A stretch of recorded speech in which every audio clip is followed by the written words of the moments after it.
Atharva foundation ने commando Madhusudan Surve सेवानिवृत्त को डोनेट किया प्रोस्थेटिक कृत्रिम पैर।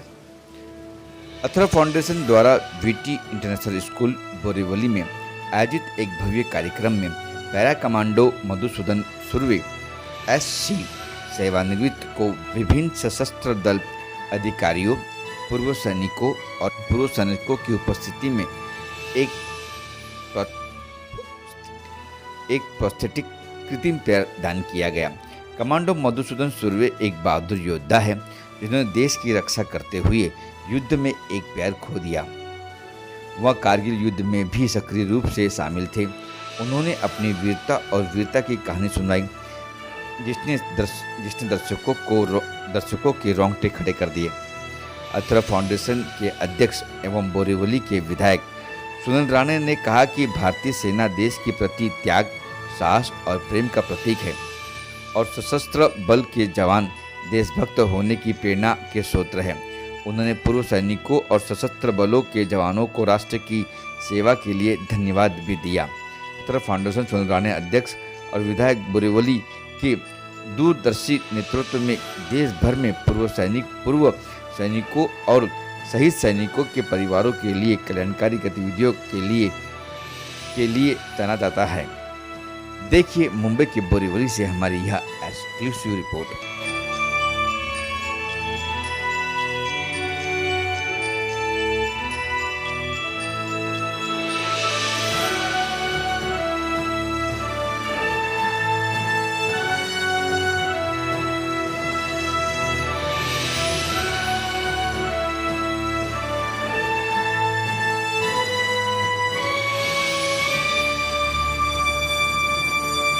कार्बन फाइबर का फुट है। Carbon fibre is very light weight material and energy storing है, इट रिलीज एनर्जी। और थोड़ा सा it's like a carbon blade, जब वो वॉक करते हैं तो उनको एक पुश मिलता है।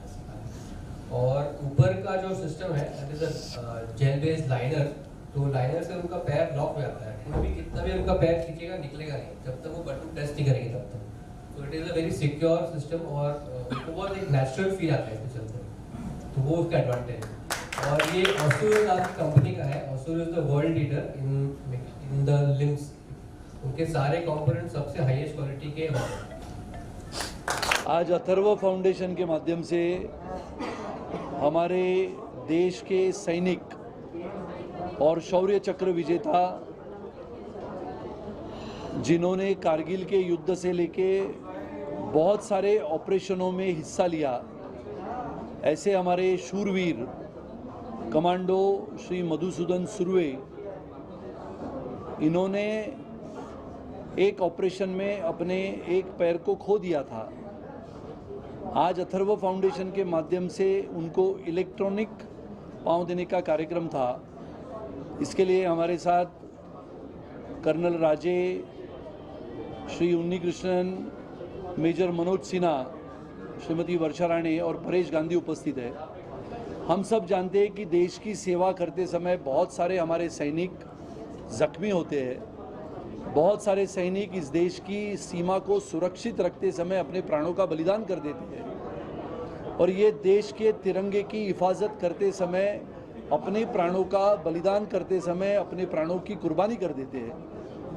ऐसे समय के पश्चात उनके परिवार तक पहुंचने का काम अथर्व फाउंडेशन पिछले 12 वर्षों से करती है। चाहे शहीदों के परिवार के साथ जाते हुए उनको मिलना या फिर शहीदों के बेटियों को आधुनिकता से पढ़ाने के लिए उन तक कंप्यूटर पहुंचाना। देश भर के अलग अलग हिस्सों में मैं स्वयं जाता हूं और हमारे देश के उन शूरवीरों की कहानी आज के हमारे इस पीढ़ी को बताने के लिए हम प्रयास करते हैं। और इसके लिए उसी सीढ़ी का एक प्रयास हमारे शूरवीर कमांडो मधुसूदन सुर्वे जी को, जब हमने ये पैर देने का निर्णय किया, इलेक्ट्रॉनिक पैर देने का निर्णय किया, तो हमें लगा कि ये देश भर के हमारे सैनिक हैं जो हमारे भारतीय लोगों के लिए प्रेरणा देते हैं। लगातार देश भर की चिंताएं बढ़ाने वाला संकेत जब हमें मिलता है, चाहे वो चीन की गलवान घाटी में हिंसक झड़प में बलिदान करने वाले, शहीद होने वाले हमारे सैनिक, या फिर देश की सीमा सुरक्षित रखते समय पाकिस्तान के आतंकवादियों के साथ शूरता से, वीरता से लड़ने वाले हमारे सैनिक, ऐसे सभी सैनिकों के लिए, उनके परिवार के लिए काम करने वाला अथर्व फाउंडेशन आज हमारे साथ विशेष रूप से कमांडो मधुसूदन सुर्वे उपस्थित है। मैं आप सबकी ओर से उनको अनुरोध करता हूं, विनती करता हूं कि आज के इस कार्यक्रम के बारे में वो आपको बताएं। थैंक यू सर, धन्यवाद सर जी। मैं मधुसूदन सुर्वे, शौर्य चक्र। आज मैं अथर्व फाउंडेशन के सर्वा राणे सर जो है इनका मैं आभार व्यक्त करता हूं, जिन्होंने आज मुझे ये जो लिम्ब दिया है और मुझे दौड़ाने के लिए उन्होंने जो कोशिश करी है, मैं आप सभी को मैं बताना चाहता हूँ, सही मायने में मैं दौड़ूंगा और मेरी जो इच्छा है कि मैं एवरेस्ट चढ़ूँ इस पैर से। और देखो, अभी थोड़ी देर पहले एक क्वेश्चन पूछा गया था कि आप पैर से क्या नहीं कर सकते। अभी मुझे मालूम है, अगर अभी भी अगर किसी शहर में बाढ़ आती है तो इस पैर से, इस टांग से मैं पानी के अंदर कूद सकता हूं, क्योंकि मैं डाइवर हूं, मैं सिर्फ डाइवर हूं। मैं पानी के अंदर कूद के, मुझे अगर देश के लिए काम आना है तो मैं किसी की जान बचा सकता हूं, क्योंकि इसके अंदर लॉकिंग सिस्टम है और वो जब लॉक होगा तो निकलेगा नहीं। मैं तैर सकता हूं इससे, क्योंकि वो कला मुझे आती है। तो मैं ये बताना चाहता हूं कि मैं इनका इतना अभी आभार व्यक्त करना चाहता हूं, जो भी मेरे साथी बैठे हुए हैं। कर्नल साहब है, कर्नल राजे साहब है, उन्नी साहब है, गांधी सर ने जो यहाँ से प्रयत्न करके मुझे आज खड़ा किया है, राणे सर ने किया है, राणे मैडम ने जो आज जो प्रयत्न करके आज मुझे नहीं खड़ा किया, आज मेरी संपूर्ण भारतीय सेना जो है मेरे ऊपर या आप सभी के ऊपर जो गर्व कर रही है, क्योंकि हर क्षेत्र में कोई ना कोई अपना देश के लिए बलिदान देता है, लेकिन उनको पहचानने के लिए, उनके दुख को जानने के लिए राणे सर बाहर निकले हैं। और ये जो सब कुछ ये जो कर रहे हैं, उनके लिए आज पूरे देश का साथ होना चाहिए, क्योंकि राजनीति से परे, राजनीति इनके अंदर नहीं आनी चाहिए। क्योंकि उन्होंने जब मुझे वो मिले थे, उन्होंने कभी राजनीति का सवाल नहीं पूछा था। उन्होंने पूछा कि मैं आपको दौड़ के देखना चाहता हूं, और आज उन्होंने मुझे आज खड़ा किया दौड़ने के लिए। और मैं आपको चाहता हूं कि मैं दौड़ूंगा नहीं, मैं एवरेस्ट की कोशिश करूंगा कि मैं एवरेस्ट कैसा चढ़ूँ।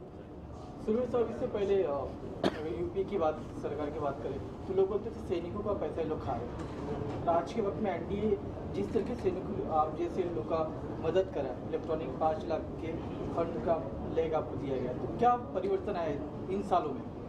सर, मैं ये जो है ना पॉलिटिक्स वाला कोई मैं आपको जवाब नहीं देना चाहता हूँ, और ना ही मैं एज ए सैनिक, क्योंकि मैं अभी भी सैनिक वर्दीधारी हूँ, मैं इसके बारे में नहीं कमेंट कर सकता सर। क्या फर्क है यूपी एनडीए में, क्या फर्क रहा इन सालों में? नहीं सर, इसका जवाब मैं देता हूँ आपको। विशेष रूप से जब 2014 में एक जगह पे प्रधानमंत्री इस नाते आदरणीय श्री नरेंद्र मोदी जी ने शपथ ली, महाराष्ट्र में मुख्यमंत्री इस नाते सम्माननीय देवेंद्र जी तभी मुख्यमंत्री बने।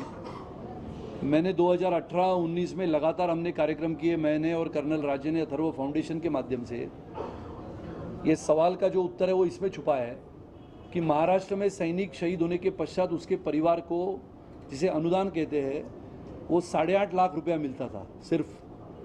विचार करो, ये महाराष्ट्र का सैनिक देश भर में, चाहे वो आतंकवादियों के साथ जूझता है, चाहे वो 1962 की लड़ाई हो, 65 की हो, 71 की हो, 84 की हो, 99 की हो, हर तरफ महाराष्ट्र का सैनिक और पूरे देश भर का सैनिक, चाहे पंजाब हो, हरियाणा हो, चंडीगढ़ हो, अलग अलग राज्यों से सैनिक निकलता है।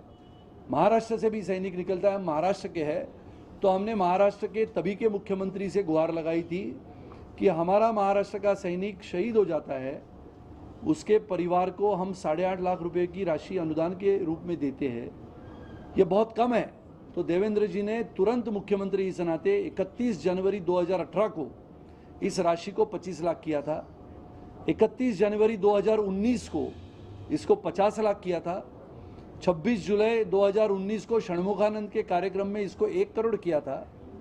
और जिसको हम कहते हैं 2 हेक्टेयर जमीन भी अपने शहीद सैनिक को परिवार को देने का निर्णय हमारे उस सरकार ने किया था, जो आज भी जारी है। उसकी सूची मेरे पास आती है, हालांकि ये कार्यक्रम उस सूची को दिखाने का नहीं है, लेकिन फर्क यूपीए में और एनडीए में है। तो एनडीए ये देश के सैनिकों के सम्मान में लगातार आगे बढ़ चढ़ के काम करता है। अथर्व फाउंडेशन ने, जैसे मैंने कहा कि हमने अभी 7 एम्बुलेंस भेजनी है 7 सिस्टर्स में, जिसमें 3 एम्बुलेंस हमने पहले ही भेज दी है, एक नागालैंड में, एक सिक्किम में और एक मणिपुर में। बचे हुए मेघालय, त्रिपुरा, असम, अरुणाचल और मिजोरम यहाँ पर भेजना है। लगातार बेटियों को पढ़ाने के लिए आधुनिकता से कंप्यूटर हम उनके घर तक पहुँचाते हैं। आने वाले समय में बहुत अलग अलग कार्यक्रम हम करते हैं, जैसे कि मैंने कहा कि शहीद परिवार को मिलते हुए उनकी जो समस्याएं हैं वो हम सरकार तक लाते हैं। शहीद परिवारों की घर में जो बेटी है उसको पढ़ाने का काम हम करते हैं। दार्जिलिंग से लेके कलिम्पोंग से लेके सिक्किम तक अलग अलग जिसको हम कहते हैं कि सोई सुविधाएं पहुंचाने का काम करते हैं। शहीदों के छोटे बेटे हैं, अभी एक नया कार्यक्रम मैं कर रहा हूं, जिनको फुटबॉल, बॉक्सिंग या कमांडो बनना है, उनकी अभी हम जानकारी हासिल कर रहे हैं, जिनकी उम्र बिल्कुल 10 साल 12 साल है। ऐसा एक सुयश गुरांग करके 10 साल का लड़का है, जब अपने वो माँ के पेट में था तब उसके पिताजी शहीद हुए। दार्जिलिंग में रहते हैं, 10 साल का है। जब मैंने उसको पूछा कि आपको क्या बनना है, तो उसका उत्तर था मुझे देश का सबसे बहादुर कमांडो बनना है। तो ऐसे नौजवान बच्चों के लिए पूरे देश भर में अथर्व फाउंडेशन काम करता है। और इसके लिए आज के इस कार्यक्रम में हमारे कमांडो मधुसूदन सुर्वे जी आए। उनको हमने आज इलेक्ट्रॉनिक फूट, जो बहुत महत्वपूर्ण होता है, जिसको ब्लेड रनर कहा जाता है, वो आज उन्होंने पहना है। मैं उनके चेहरे पे जो कुछ खुशी देखना चाहता था वो आज मैंने देखी है। इसके लिए मैं उनका धन्यवाद देता हूँ कि उन्होंने हमसे ये जो हमने, जिसको हम कहते हैं कि एक छोटी सी हमारी भेंट थी, जो हमने उनको दी है। और मुझे लगता है कि भारत देश के सभी प्रतिष्ठित नागरिक देशभक्ति और देश प्रेम के लिए अपने हर सैनिक और अपने देश के सेना के प्रति सिर्फ सम्मान जता के आगे आए, तो अपना देश सही मायने में एक देशभक्त और देश प्रेमी देश कहलाया जाएगा, ऐसा मैं मानता हूँ। पुनः एक बार आप सबको धन्यवाद। सुनील जी, जैसे आपने आज पहली बार दिया देगी एक सैनिक को, जिस तरीके से जिनको जरूरत है, आगे क्या अथर्व फाउंडेशन कितने लोग तक पहुँचे? बहुत करेंगे। अथर्व फाउंडेशन तो करते रहता है। आपको कमांडेंट चीता की कहानी तो पता है। तो ऐसे हर सैनिक के लिए तो हम कोशिश करेंगे। और अगर हिंदुस्तान के प्रतिष्ठित नागरिक जो क्षमतावान है वो हमारे साथ जुड़े, तो बहुत सारे सैनिक जो दुर्भाग्यपूर्णवश से लड़ाई में या फिर आतंकवादियों के साथ मुठभेड़ करते समय जख्मी हुए हैं, उन तक भी हम पहुंचने का प्रयास करेंगे। सर, आपका क्वेश्चन भी कहाँ से आपके अंदर? नहीं, ये विचार मेरे पास ऐसे आया कि 2010 में मैंने और कर्नल राजे ने ये बात सोची कि बहुत सारे सैनिकों को हम भी मिलते थे। मेरे घर में मेरी जो बहन है, उसके पति स्क्वाड्रन लीडर थे जब हम स्कूल में थे। 1978 की बात होगी, जब अपने राष्ट्रपति वीवी गिरी को छोड़ने के लिए हिमालय में सेना के हेलीकॉप्टर गए थे।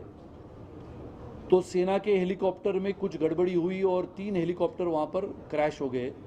उसमें हमारे सिस्टर के पति जो थे, स्क्वाड्रन लीडर मनोहर राणे, उनका निधन हुआ था। तो तब से मेरे दिल में ये बातें चलती थी कि कुछ ना कुछ अपने को ये करना है अपने तीनों दलों के जवानों के लिए, चाहे थल सेना हो, जल सेना हो, वायुसेना हो। और इसके लिए हमने कार्यक्रम की रचना की। देश भर के सैनिकों के लिए हम काम करते हैं, चाहे वो हरियाणा का सैनिक हो या फिर पंजाब का सैनिक हो या फिर गुरेज बॉर्डर पे लड़ते हुए शहीद होने वाले हमारे बहुत सारे ऐसे सैनिक हैं जिनके घरों में हम जाते हैं, हमारी पत्नी भी जाती है।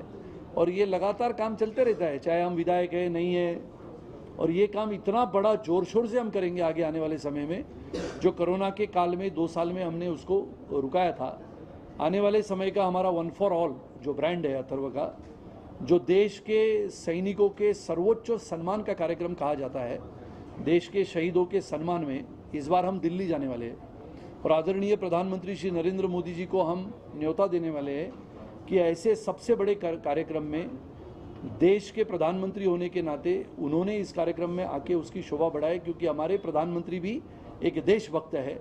इसके लिए हमारे आदरणीय प्रधानमंत्री जी को भी मैं धन्यवाद देता हूं कि ऐसे कार्यक्रमों में हम उनको आदरपूर्वक बुलाने की मांग रखने वाले। मुझे ये अपॉर्चुनिटी दी ये इसमें पार्ट होने के लिए।